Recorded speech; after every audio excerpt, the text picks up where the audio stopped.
కేసీఆర్ ఖయాలు తప్పిండని చెప్పి అనడానికి ఇంతకంటే ఎక్కువ ఉదాహరణ అక్కర్లేదు.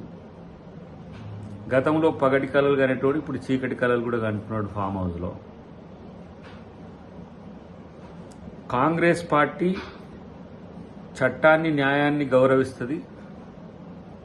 సుప్రీంకోర్టు లేదంటే స్పీకర్ ఏ నిర్ణయం తీసుకున్నా కట్టుబడి ఉంటుంది. కానీ వచ్చిన వాళ్ళందరికీ నైతిక స్థైర్యం నింపడానికో లేకపోతే నేను గట్టిగా ఉన్నా అని చెప్పడానికో ఎప్పుడు కూడా పొలిటికల్ స్టేట్మెంట్స్ అంతా కూడా వీకెండ్ స్టేట్మెంట్స్ వస్తున్నాయి మిస్టర్ కేసీఆర్ గారు.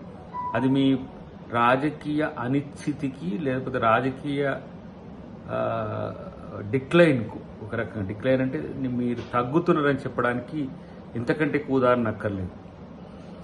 మరి వచ్చే ఎమ్మెల్సీ ఎన్నికల్లో మీరు ఎందుకు పోటీ చేస్తలేరు?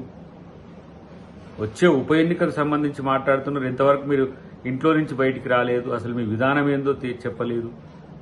ఇంతవరకు ప్రతిపక్ష నాయకునిగా మీ పాత్రే లేదు. మీ పార్టీ నాయకులు, మీ కొడుకు, మీ అల్లుడు ఏదేదో బయట వచ్చి మాట్లాడుతున్నది. అసలు వాళ్ళకి ఆ స్టాంటిటీ ఉన్నదని కూడా నేను అనుకోను. మీరు మాట్లాడే మాటలకు కూడా విలువ తగ్గిపోతుందనే విషయాన్ని మీరు గమనిస్తే మంచిది. కాబట్టి ఇవాళ ఉప ఎన్నిక వస్తుంది అని ఆశపడే పరిస్థితి ఉంటే రానియండి. అదేం పెద్ద దాన్ని వ్యతిరేకించేది కాదు.